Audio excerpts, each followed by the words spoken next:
خوف خدا آپ کا طرہ امتیاز رہا، آپ کی شان رہی اور آپ کی پہچان رہی۔ سیدنا عمر بن الخطاب رضی اللہ تعالی عنہ، آپ کا طرہ امتیاز اور آپ کے سر کا تاج اور آپ کی پہچان اور آپ کی علامت اور آپ کا نشان امتیاز خوف خدا تھا، اور اس خوف خدا کی وجہ سے آپ سب سے عقل مند لوگوں میں سے عقل مند ترین انسان شمار ہوئے۔ لوگوں سے خوف کرنا یہ بے عزتی کی بات ہے، اور لوگوں سے نہیں ڈرنا یہ عزت کی بات ہے، اور اللہ رب العزت سے ڈرنا یہ عزت کی بات ہے، اور اللہ رب العزت سے نہیں ڈرنا یہ بے عزتی کی بات ہے۔ اللہ رب العزت کا خوف یہ انتہائی اہم رکن ہے مسلمان کے اچھا رہنے کے لیے۔ ایک اچھا مسلمان رہنے کے لیے اور مسلمان کی عزت باقی رہنے کے لیے اللہ رب العزت کا خوف نہایت ضروری ہے۔ بغیر خوف خدا کے مسلمان عزت دار نہیں رہ سکتا ہے۔ آج جو مسلمان کی عزت متاثر ہوئی ہے اور دشمن کے دل سے مسلمان کا خوف جو نکل گیا ہے، وہ مسلمان کے اللہ رب العزت سے خائف نہ ہونے کی وجہ سے، مسلمان کے دل سے اللہ رب العزت کے خوف کے نکل جانے کی وجہ سے، اس کی وجہ سے مسلمان کی عزت بھی جا رہی ہے اور مسلمان سے اس کا دشمن بے خوف ہوتا جا رہا ہے۔ تو لوگوں سے خائف ہونا یہ جو ہے حقیقت میں، جیسا کہ ہم نے بتایا کہ یہ بے عزتی ہے، لوگوں سے خائف ہونا یہ بے عزتی ہے، لیکن اللہ رب العزت سے ڈرنا اور خائف رہنا، کوئی بھی کام کرنے سے پہلے یہ سوچنا کہ اگر میں اس طرح کروں تو اللہ رب العزت کی مخالفت ہو جائے گی، اللہ رب العزت کے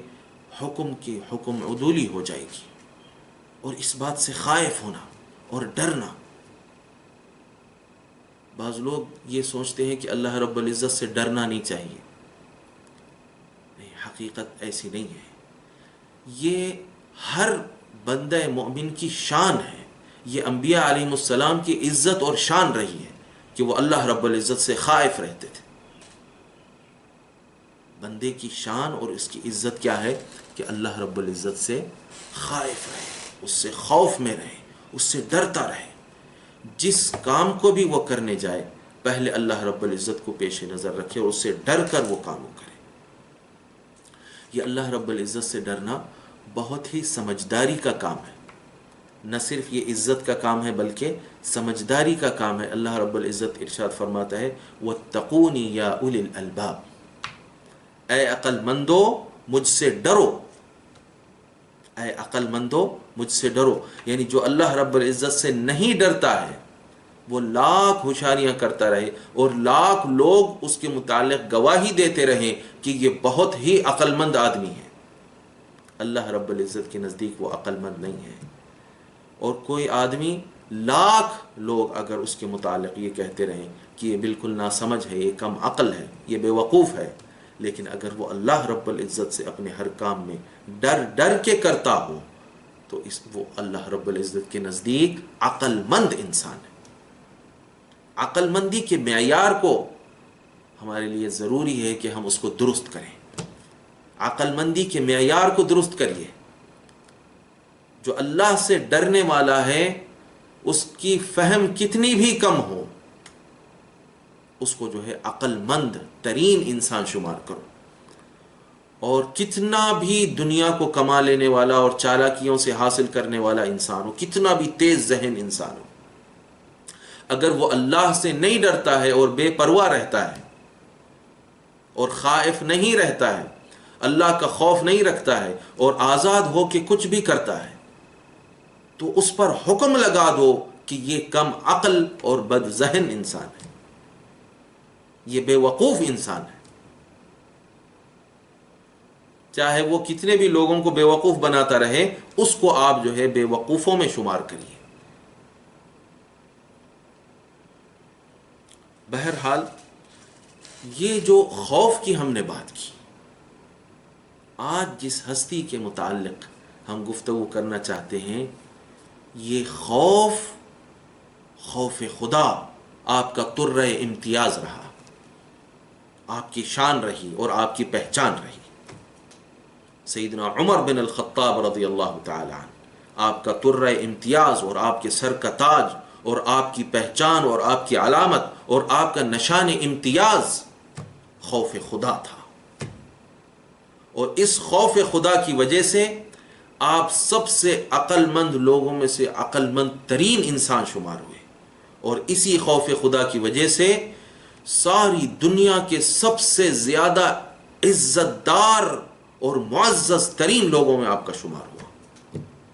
بلکہ آپ کی وجہ سے دیگر جو مسلمان امت ہے ان سب کو جو ہے عزت ملی۔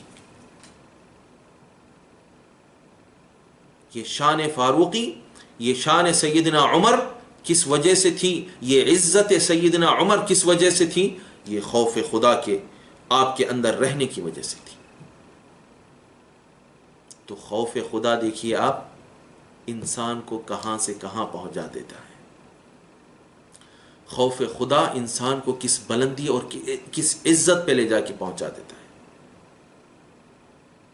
کتنا اونچا کر دیتا ہے۔ تو آج اگر امت مسلمہ، آج اگر مسلمان اپنی کھوئی ہوئی عزت کو دوبارہ پھر حاصل کرنا چاہتا ہے، اور زمین پر بسنے والی جتنی قومیں ہیں ان کے درمیان اپنی عزت کو دوبارہ بحال کرنا چاہتا ہے،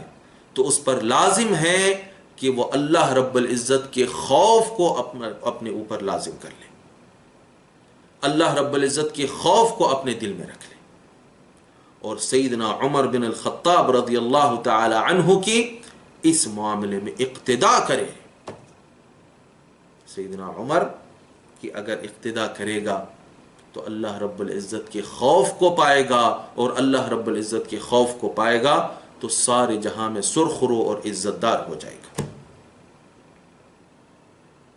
تو آج سخت ترین جو حالات سے امت مسلمہ گزر رہی ہے، ان کو ضرورت ہے کس کی؟ سیدنا عمر بن الخطاب رضی اللہ عنہ کی اقتداء کی اور آپ کی زندگی کو پڑھنے کی۔